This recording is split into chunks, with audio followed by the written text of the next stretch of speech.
Tengo la sensación de que todos pensamos que pensamos bien, pero creo que la realidad nos indica lo contrario. Pensar normalmente es un proceso automático. Cuando hablamos de un pensar deliberado, normalmente conlleva esa metacognición, es decir, saber qué estamos pensando, pensar sobre el pensar. Hay una competencia que es absolutamente básica, la competencia de enfrentarse con los problemas. Cuando una persona empieza a ser incapaz de enfrentarse con los problemas, cae en depresiones, cae en obsesiones. Los desafíos, ¿no? Cómo nos enfrentamos o cómo afrontamos los desafíos.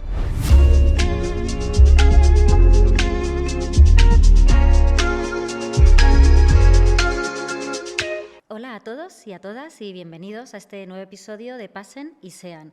Como sabéis, es nuestro espacio para crear conversaciones desde diferentes disciplinas y pensar en el ser humano.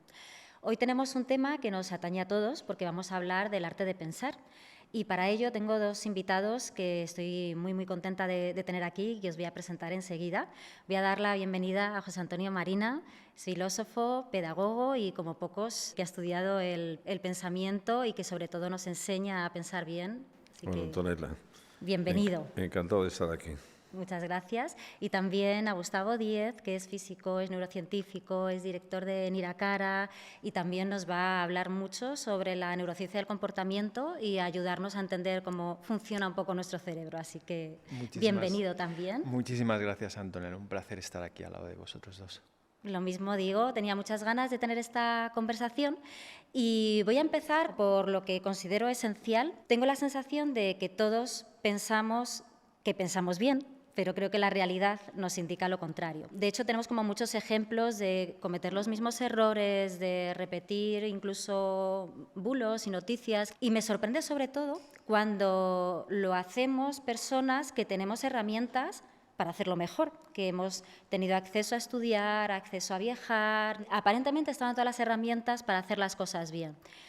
Entonces, llegados a ese punto, me pregunto qué es pensar bien y cómo lo podemos hacer para que no nos pasen esas cosas. Así que teniéndoos aquí os aprovecho para que me ayudéis. Para mí hay varios elementos claves en el pensar. Pensar normalmente es un proceso automático, es decir, cuando estamos simplemente esperando a alguien, hay una corriente de acontecimientos mentales. Pensamos sobre múltiples cosas que no elegimos, es automático. Cuando hablamos de un pensar deliberado, normalmente conlleva esa metacognición, es decir, saber qué estamos pensando, pensar sobre el pensar. Un segundo elemento creo que también tiene que ver con la atención. Normalmente, aunque queramos pensar sobre algo, nos damos cuenta de que nuestra atención, aunque es única en el mundo animal, efectivamente a veces es muy dispersa. Y últimamente, además, más todavía por la irrupción de una tecnología que llevamos en nuestros propios cuerpos, ¿no? como los dispositivos móviles. Mantener la atención, concentrarse sobre algo que uno quiere pensar, creo que es un elemento también del buen pensar. Y no siempre es posible. Yo me he encontrado a muchas personas en laboratorio que no pueden llevar la atención por más de unos segundos a algo deliberadamente. Y luego, por otro lado, una cuestión quizás un poco más cualitativa, por abrir el debate, pensar siempre es un modelo sobre la realidad. Cuando pensamos en base a modelos. En la física estamos muy acostumbrados a tener modelos muy simplistas de la realidad y algunos modelos son útiles. Por ejemplo, el terraplanismo es muy útil para ir al supermercado. Para ir al supermercado la Tierra más o menos es plana, pero quizás no es bueno para arrojar un satélite a la órbita terrestre, ¿no?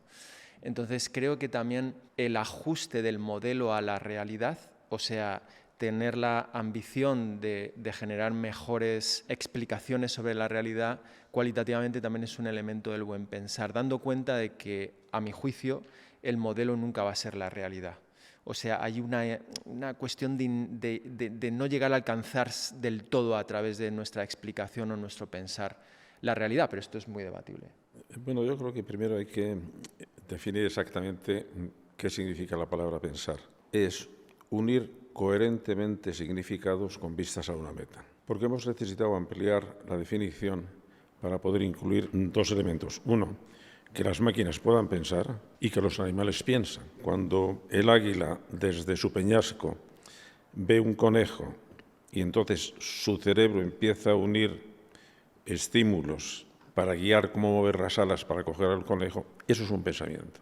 Entonces nosotros lo que hemos ido es elevando los niveles de pensamiento, haciéndolos cada vez más abstractos A partir de un momento determinado no podemos pensar si no estamos utilizando el lenguaje, que el lenguaje es una creación para pensamientos complejos, y entonces tenemos que subir a un nivel en que el pensamiento ya está guiado por normas de lógica formal. Entonces, el buen pensamiento es el que sigue las normas de lógica formal y el mal pensamiento el que no las sigue. Y luego, en tercer lugar, el pensamiento tiene que tener sus criterios de evaluación, que es de lo que se han encargado tradicionalmente las ciencias y la filosofía. Cada ciencia tiene que tener un criterio para decir, usted está pensando bien en matemáticas, usted está pensando bien en geografía. Lo que decía Gustavo, un terraplanista está pensando mal en geografía. Y de ahí pasa a la última función que tiene el pensamiento, que es la misma función que tiene la inteligencia. La función de la inteligencia no es conocer.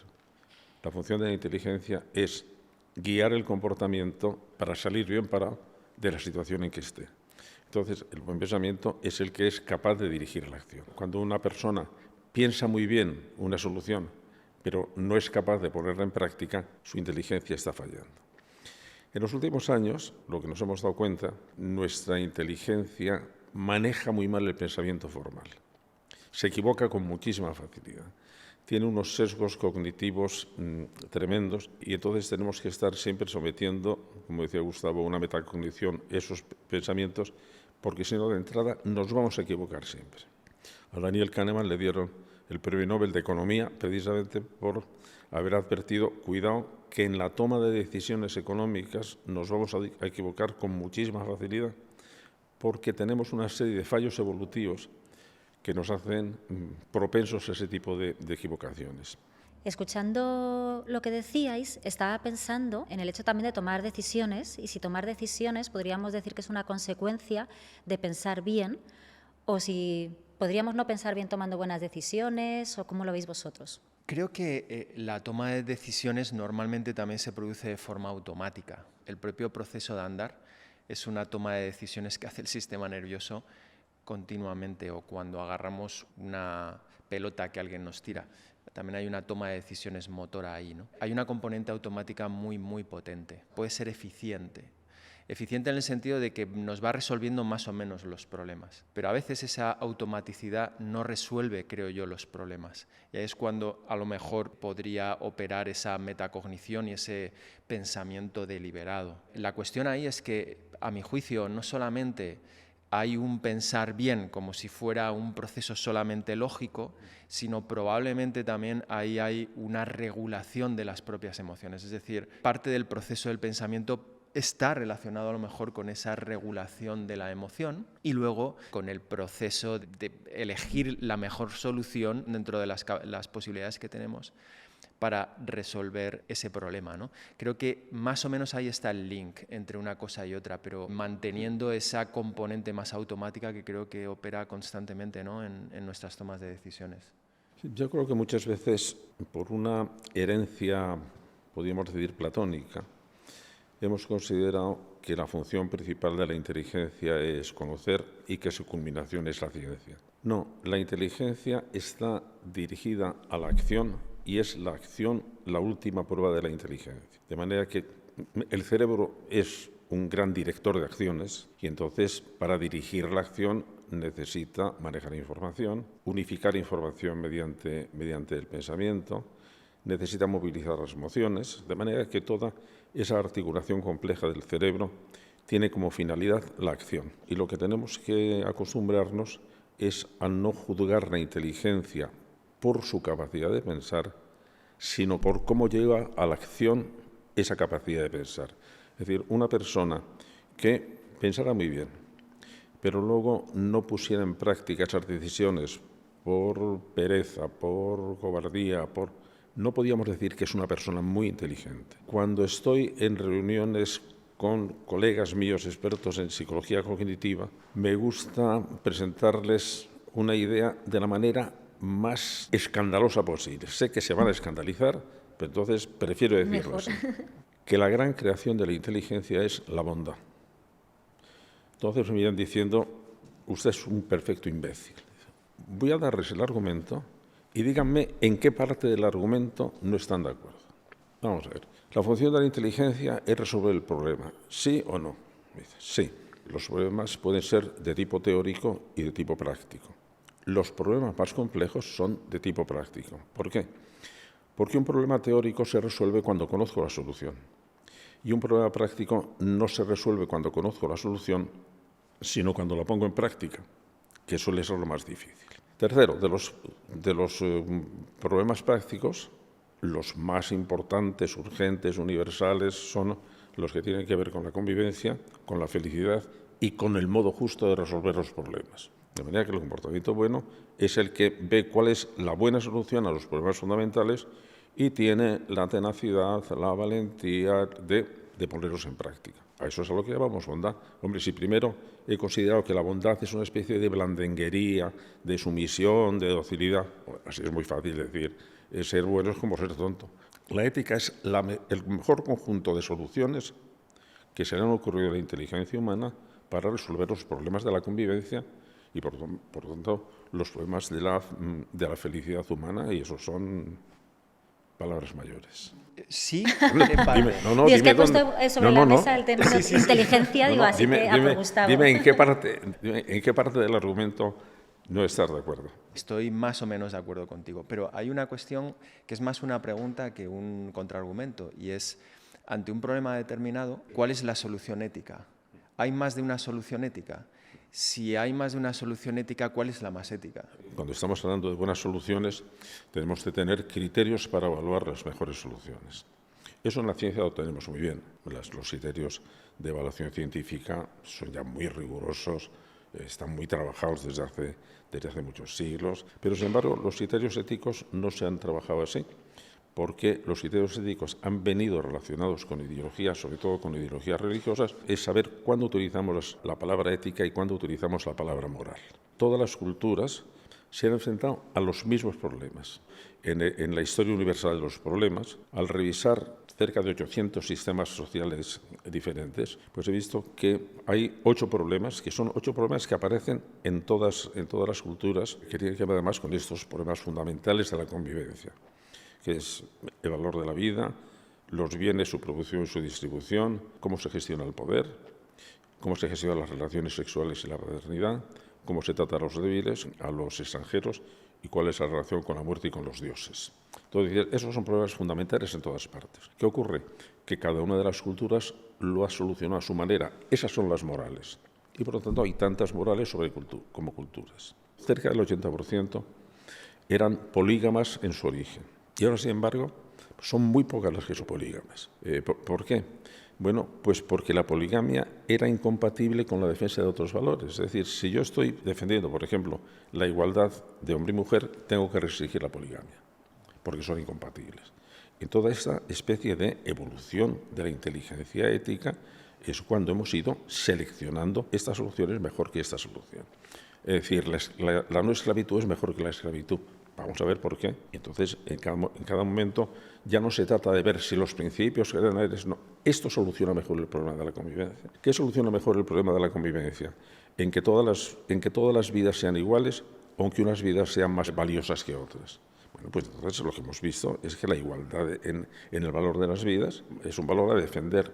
Y en ese encaje es donde la historia de la ética ha ido seleccionando las mejores soluciones morales. Yo creo que en este momento estamos en una altura ética mayor que en el resto de los tiempos. Lo que hay que pensar es que cuando estamos hablando, por ejemplo, de la Declaración Mundial de Derechos Humanos, esa es una propuesta ética. Es una propuesta ética que se ha ido refinando a lo largo de siglos enteros. Es decir, el tema de la igualdad del hombre y la mujer ha salido antes de ayer, podríamos decir, en la largo de la historia. Pero nos parece que es un progreso.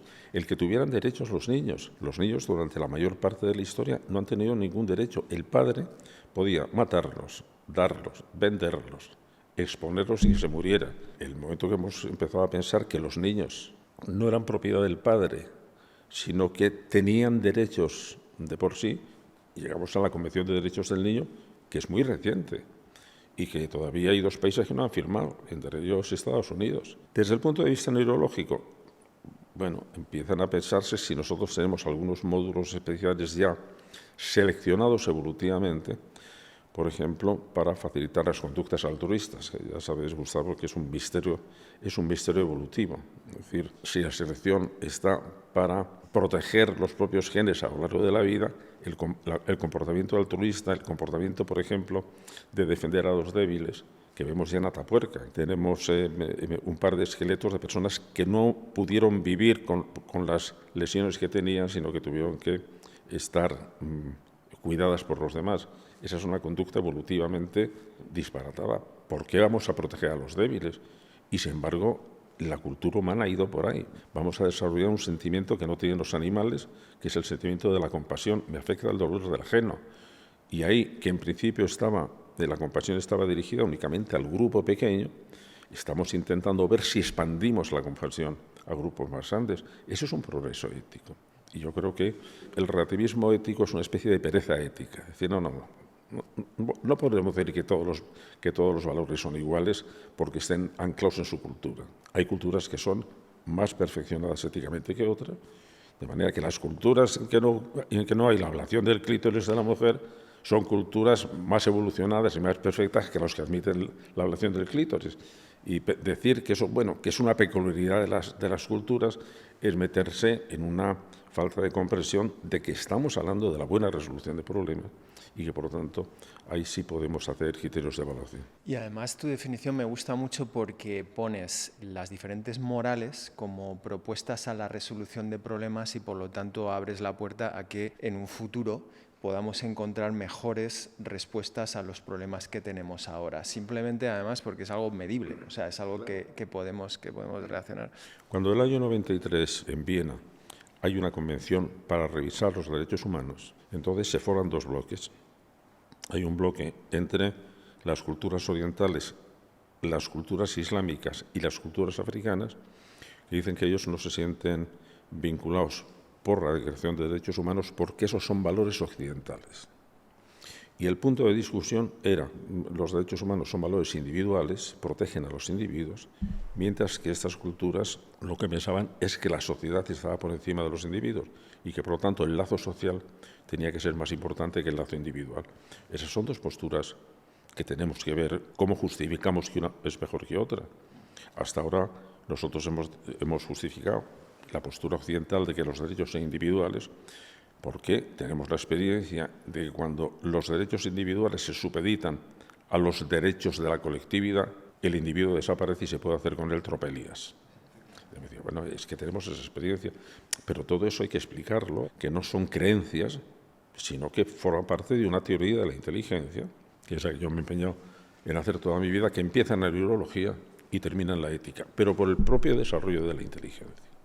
La neurología llega hasta un lado, pero necesitamos conocerla, hasta un punto, pero necesitamos conocerla. No, totalmente. Además, la neurociencia, me dedico un poco a ello, está en pañales. O sea, es una ciencia que además no explica mucho de la dimensión humana, sino más bien tenemos que coger la dimensión humana en neurociencia cognitiva y también ver las claves a nivel biológico, neurológico que nos dan o nos permiten comprender mayormente, ¿no? Además, hay una cuestión aquí de evolución de aquellos que dicen que la agresión de alguna forma podría beneficiarnos evolutivamente, ¿no? Aquellos que son más agresivos tienen más posibilidad de procrear y por lo tanto se va tal. Pero es verdad que ya sabemos que la compasión en grupos hace que el grupo sobreviva más que otros grupos que no tienen ese comportamiento ético, ¿no? Pero estamos llegando ahora a una paradoja.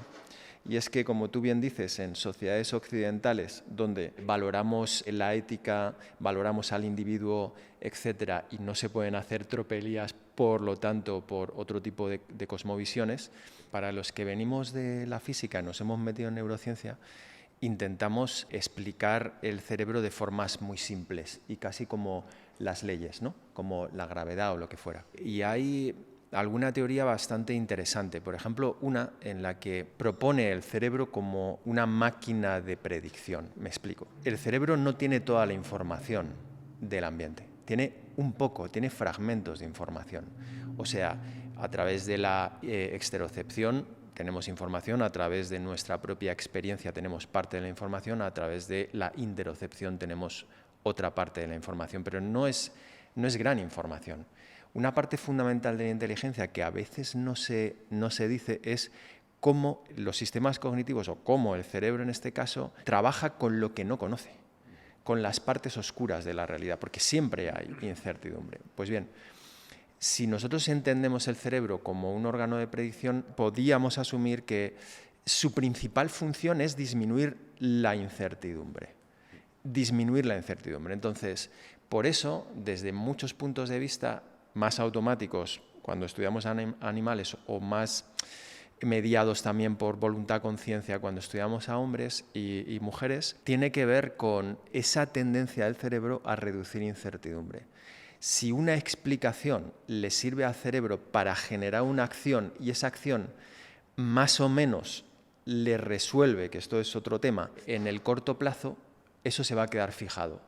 Y es más, se va a quedar fijado y cristalizado, de tal manera que ante un estímulo similar en el futuro, el cerebro va a generar automáticamente esa respuesta. Y esa respuesta no solamente es de comportamiento, sino también es de pensamiento, es emocional, es afectiva. Con respecto de las localizaciones del cerebro y que hay una parte más emocional, otra parte más cognitiva de toma de decisiones, tú has citado antes a Damasio. Desde Damasio cada vez más entendemos que el cerebro no está tan compartimentado, sino todo lo contrario, trabaja en red y trabaja con el cuerpo mismo.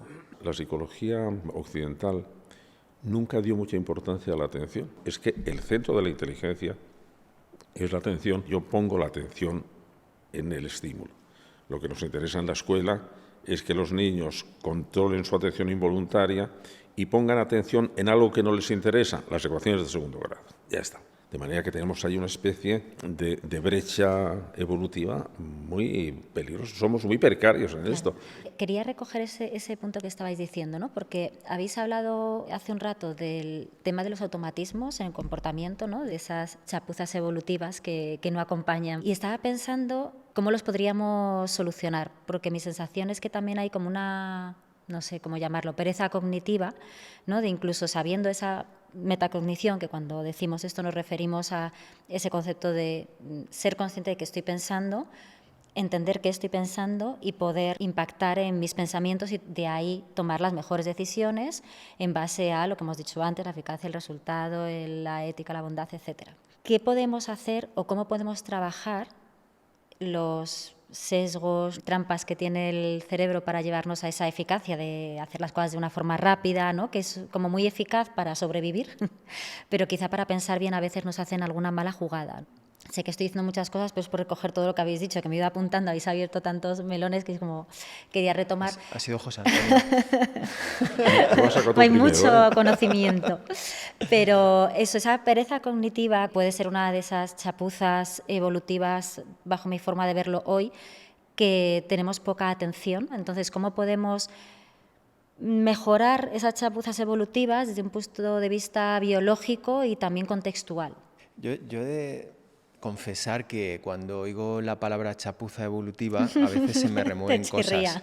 Sí, porque, perdón, era por retomar un concepto del libro de José Antonio. Pero es maravilloso. ¿Por qué? Porque creo que como especie hemos, en los últimos 2000 años, hemos pasado de entornos bastante predecibles a entornos muy nuevos y muy poco predecibles, y nuestra capacidad de adaptación es extraordinaria. Y en parte tiene que ver con lo que él decía, nuestra capacidad de atención.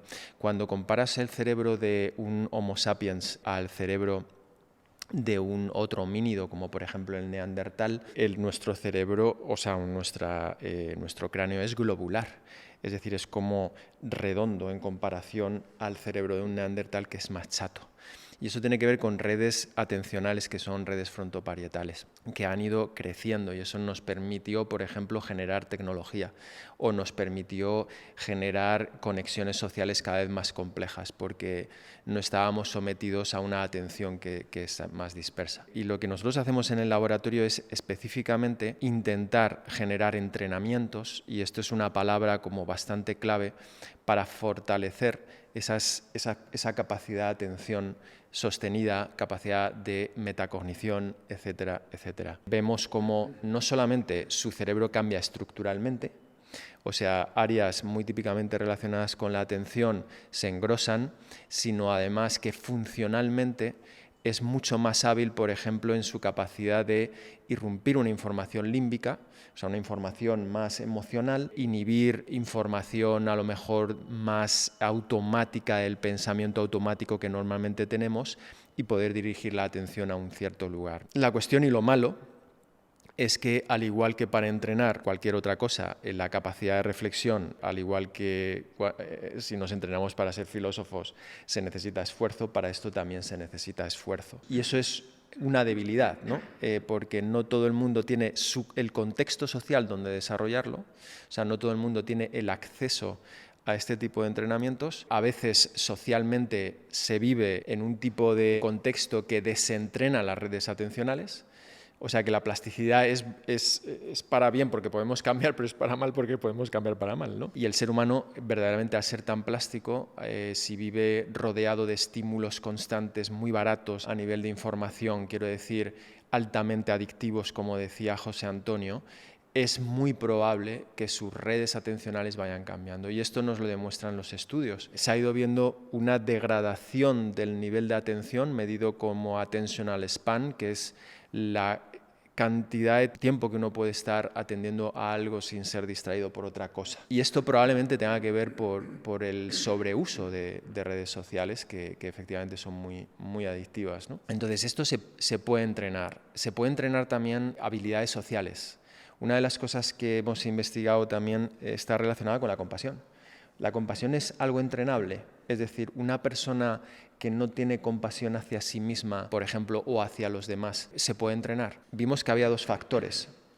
Un factor básico es la compasión empieza por la capacidad de abrirse al sufrimiento del otro o a abrirse a su propio sufrimiento. Esto es clave, porque hay veces que la compasión no se desarrolla porque simplemente hemos aprendido a evitar completamente el sufrimiento de los demás. Es tan grande el sufrimiento que paso y entonces derivo la atención a otra cosa.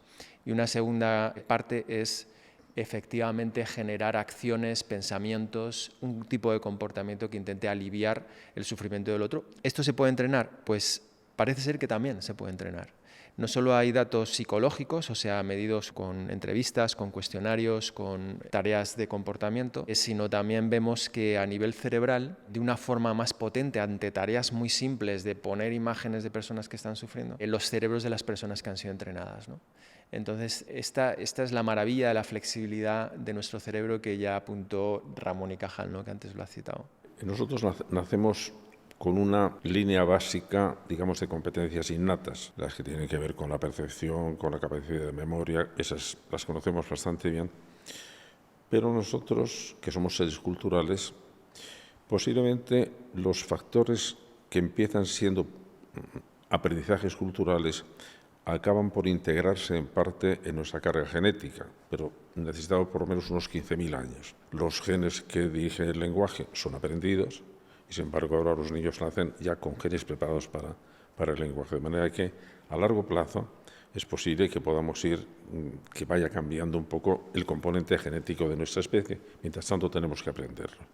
Y claro, la línea básica con que aprendemos es que somos crédulos, nacemos dispuestos a aprender lo que tengamos alrededor, somos impulsivos, somos tribales, nacemos para vivir en una tribu, somos jerárquicos y somos compasivos y altruistas con la tribu. Digamos, esa es nuestra línea básica. Pero a partir de ahí, a lo largo de los milenios, hemos querido diseñar otro tipo distinto de vida. No queremos ser crédulos, sino queremos ser críticos, no queremos ser impulsivos, queremos tener una conducta responsable, no queremos ser tribales, sino queremos ir a verdades objetivas o a valores más universales, no queremos ser jerárquicos porque queremos ser iguales y queremos que la compasión y el altruismo se amplíe a sociedades extensas. Pero todo eso es una conducta, digamos, aprendida y costosa, que exige, por lo tanto, un gran esfuerzo educativo y un gran esfuerzo para mantenerlo. Tenemos que saber que, cuidado, que esta es nuestra línea base. Yo acabo de recibir un libro de un sociólogo francés muy interesante, Jean-Claude Kaufmann, «C'est fatigant la liberté». La libertad es un cansancio. Claro, en el momento que te cansas de la libertad, bajas. Y al ser bajo, eres tribal, eres obediente y jerárquico y eres crédulo. Y entonces, en este momento las redes sociales, por razones diferentes, no porque hay una conspiración universal, sino porque las redes sociales de la publicidad, ¿qué le conviene tener? ¿Compradores críticos o compradores compulsivos? Compradores compulsivos. Un político, ¿qué quiere tener? ¿Electores críticos o electores complacientes? Electores complacientes. Por intereses distintos, estamos presionando hacia un cansancio.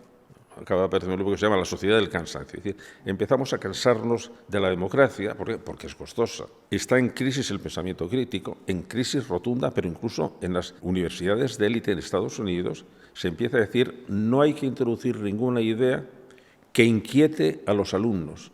No me lo puedo creer, de manera que estamos en una especie de sociedad del cansancio en que estamos volviendo a la sociedad base. Y lo que decía Gustavo, naturalmente que hay que entrenar, pero entrenar supone esfuerzo.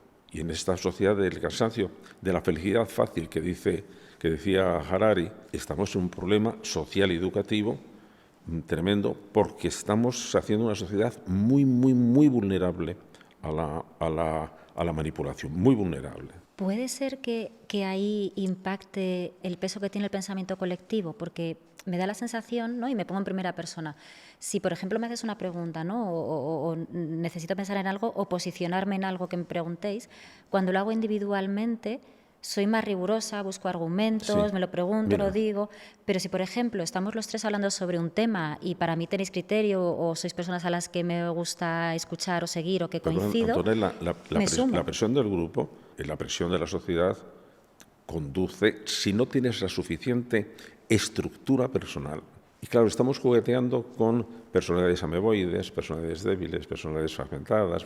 No, eso de tener una personalidad fuerte es la antesala del autoritarismo. No, es la antesala de la autonomía. Y estamos teniendo un problema que afecta mucho a la salud mental. Mira, tenemos un problema de salud mental en chicos y en chicas adolescentes, que además sabemos cuándo empezó la curva. Empezó en 2012. Dice, ¿por qué en 2012? Bueno, porque fue cuando empezaron a tener un efecto socialmente profundo 3 inventos que no dimos importancia cuando salieron. Ya se habían establecido las redes sociales, pero las redes sociales pueden ser estupendas. Pero en 2009 Facebook inventa el like.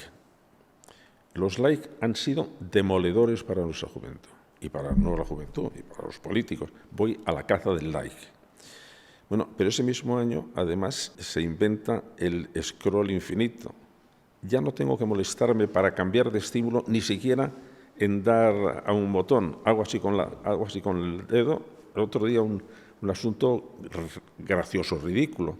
Quería buscar un vídeo que había visto hace tiempo sobre la construcción de un aeropuerto en Japón en un sitio sísmicamente terrible. A los 3/4 de hora estaba viendo cómo un gato se comía una boa. Digo, pero vamos a ver, si yo había entrado para esto, no, porque es que el enlace es divertidísimo. He prescindido de la atención voluntaria y me he entregado al paraíso de la atención involuntaria, que me distraigan. ¿Cómo evitarlo? O sea, ¿por qué personas, antes lo decíais, ¿no? ¿Por qué personas inteligentes o preparadas o que entrenan incluso la atención, llegamos a esos puntos o a tomar decisiones erróneas o a creernos cualquier cosa sin corroborar? O sea, ¿por qué sucede o cómo lo podemos parar? Y sobre todo, llevándolo a mi terreno un segundo del liderazgo, ¿cómo conseguir que los líderes que tienen un impacto muy importante en otras personas y en otras decisiones no les pase, ¿no? Yo creo que están perfectamente diseñadas por personas que saben mucho acerca de psicología y de ciencia cognitiva, y además con algo fundamental, y es que tienen datos de comportamiento de millones y millones de personas que hacen que los algoritmos cada vez sean mejores en generar estímulos que te quedes atrapado, ¿no? Entonces, ante esto no hay otra alternativa que la protección individual. Antes de esperar a que la política haga algo, que probablemente lo haga pero demasiado tarde, tomar dispositivos, por ejemplo, que te protejan, ahora hay muchos. Luego creo mucho también en el concepto del tiempo libre activo. Nuestros tiempos libres han sido hackeados, en el sentido de que ya no solamente ahora, sino ya en los 80 yo me crié con una televisión. Y eso es un estímulo, como bien decías, muy, muy placentero, porque no tienes que generar ningún tipo de acción. Paradójicamente, si uno se entrega a ese hedonismo, cada vez tienen menos capacidad de pensar, tienen menos capacidad de elegir, tienen menos capacidad de atención. Hoy en día los dispositivos, las tecnologías nos llenan el tiempo libre y paradójicamente ahora estamos en un momento social en el que tenemos más tiempo libre prácticamente que en cualquier momento de la historia, ¿no? ¿Cómo? Pues con acciones que generen al fin y al cabo un entrenamiento de uno mismo. A mí me gusta mucho el concepto de construirse a uno mismo, es decir, hay esa frase de Sartre, ¿no? De somos lo que hacemos con lo que hicieron de nosotros, o sea, es verdad que hay una componente base, una componente cultural, pero cómo uno toma eso y se va construyendo es básico para generar, digamos, una vida que tenga sentido y sea plena. Entonces, en el tiempo libre podemos escribir en vez de leer noticias en scroll infinito. Podemos leer libros, como los de José Antonio, en vez de leer noticias en Facebook. Podemos salir a dar un paseo, a cuidar nuestra energía, porque efectivamente una de las cuestiones fundamentales en la deriva de suicidios en personas adolescentes o jóvenes tiene que ver no solamente con el consumo de todas estas redes sociales, sino también tiene que ver con que la propia tecnología lo que hace es hackear el estilo de vida, es decir, duermen menos. Y esto no es baladí. Si cogemos ahora y hacemos un estudio con las personas que somos aquí y os hacemos dormir solamente 4 horas durante 2 semanas, probablemente puntuaríais bastante alto en un cuestionario de depresión. Se conoce como la energía, al final, si hablamos de una forma muy simple, es decir, toda esa derivada del metabolismo, del sistema inmunológico que nos permite tener energía para mover esta pedazo de máquina que llamamos cerebro, es fundamental para sentirse bien, ¿no? Y a veces es algo tan simple como las personas se quedan hasta las 2 de la mañana haciendo scroll infinito y luego pierden el tiempo de sueño o no salen a pasear o no se comunican con los otros cuerpo a cuerpo. Todo eso tiene un impacto biológico fundamental. Los virus que yo he detectado en esta inmunología mental son falsas noticias. Por ejemplo, nosotros estamos siendo absolutamente víctimas de un virus. El virus que nos hace creer que todas las opiniones son respetables y por tanto todas las opiniones son iguales. Eso es un virus que nos está machacando porque es falso. No, lo que son respetables son las personas, no las opiniones de las personas. Las opiniones de las personas unas veces serán sí respetables y otras no. Cuando una persona dice, dándoselas de qué grandioso soy, respeto su opinión, aunque no la comparta, no, usted no sabe lo que está diciendo. ¿Por qué voy a respetar yo su opinión si a lo mejor su opinión es falsa, criminal, lleva al odio, es destructiva? No la respeto nada. Cada opinión tendrá su sistema de responsabilidad. Y el que es terraplanista le respeto a usted porque sigue siendo una persona, pero su opinión de que la Tierra es plana es una imbecilidad y no le voy a permitir que dé clase de geografía en un centro educativo. Podemos diseñar una campaña de vacunación para hacer que el sujeto tenga más defensas, es decir, sea más capaz de tomar decisiones. Hay unas defensas que hay que dar, por ejemplo, durante la primera infancia, porque la seguridad básica de los niños empiezan en la primera infancia, 2 o 3 años, y después hay que darlas en primaria, porque los niños empiezan a tener desconfianza acerca de sus capacidades. Hay una competencia que es absolutamente básica. Yo la llamo la competencia heurística, es la competencia de enfrentarse con los problemas. Cuando una persona empieza a ser incapaz de enfrentarse con los problemas, cae en depresiones, cae en obsesiones, cae en fobias sociales. ¿Por qué? Porque se encuentra o cae en el suicidio. Cuando decimos, no sabemos cómo va a ser el mundo dentro de 20 años, ¿qué enseño yo a nuestros alumnos pequeñitos si no sabemos cómo va a ser el futuro? Pues hay una respuesta clara. Del futuro no sabemos nada, salvo una cosa que lo sabemos con toda certeza.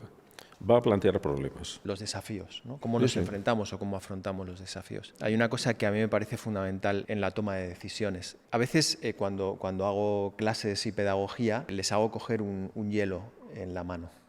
El hielo en la mano genera una sensación que es difícil, que es dolor. Y el dolor genera reacción. Cuando están sin entrenar, normalmente pueden estar 1 minuto y medio sosteniendo el hielo. Ves que algunas personas hablan con otras, derivan la atención a otra cosa. Otras personas comienzan a elevar y a bajar el hielo. Hay mil aspectos, ¿no? Pero ves cómo poco a poco pasan de una fase de juego a una fase en la que ya no les hace gracia la cuestión de sostener el hielo. Y luego una segunda parte en la que les hago concentrarse en la sensación de hielo en sí y en la reacción que genera. ¿Qué reacción genera? Corporal. Yo me tenso ante una sensación tan intensa. Tenso el brazo, tenso la mandíbula, tenso mi forma de respirar. Hay también una reacción emocional. No quiero estar aquí, frustración o lo que fuera. Hay una reacción cognitiva. Es decir, comienzo a pensar automáticamente sobre qué otras cosas podría haber hecho en vez de estar en esta clase con este tipo, ¿no? Entonces, la diferencia entre el hecho en sí, que es en este caso el dolor, y la reacción que suscita es esencial.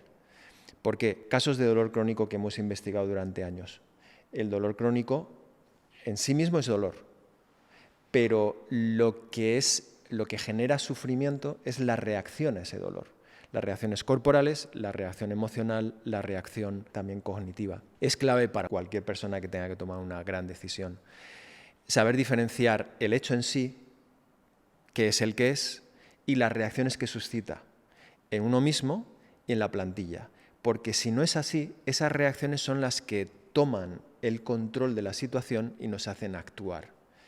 Entonces, para esto, quizás es básico generar una apertura a las experiencias intensas, que es algo que no fomentamos mucho en nuestra sociedad. Antes has dicho algo clave, y es ya incluso somos demasiado aduladores con nuestros alumnos de universidad. Es decir, no los enfrentamos ante emociones que pueden ser intensas. Y creo que esto nos debilita mucho, porque luego no nos hace afrontar la situación. La evitación de los problemas nos lleva al sufrimiento. Cuando un problema no se resuelve, produce estrés, y el mantenimiento del estrés deriva por depresiones. A lo largo de la experiencia hay personas que lo que aprenden es que no son capaces de hacer algo. Entonces, o que lo que hacen produce efectos que no eran previsibles. Entonces, eso produce una especie de retraimiento que puede conducir a la depresión clarísima. ¿Cuál es la solución? Voy a ver si consigo convencerte de que puedes enfrentarte con los problemas. De manera que cuando podamos empezar a enseñar que el tratamiento de los problemas forma parte esencial de la educación, estará empezando a funcionar la vacuna y tendremos, lo que decía Gustavo, personas más resilientes. Lo voy a coger de cierre porque creo que para mí, forma de verlo, todo lo que podemos hacer está en la educación, porque nosotros ya poco podemos hacer, pero sí que tenemos mucha responsabilidad en las generaciones posteriores. Os quiero agradecer la conversación. Creo que habéis puesto sobre la mesa temas muy interesantes. Necesitamos pensar bien para solucionar problemas hipercomplejos que tenemos delante y sobre todo enfocarlo a la educación para que además nuestros niños aprendan algo que habéis dicho muy importante, resolver problemas. Así que gracias de corazón por esta conversación. Muchas gracias a todos los que nos estáis escuchando. Os lleváis muchas ideas para poder poner en práctica y nos vemos en otro capítulo. Muchísimas gracias. Un placer. Muchas gracias. Puedes ver y escuchar este video podcast en Spotify, YouTube y en tu plataforma favorita. Y síguenos en nuestras redes para no perderte nada.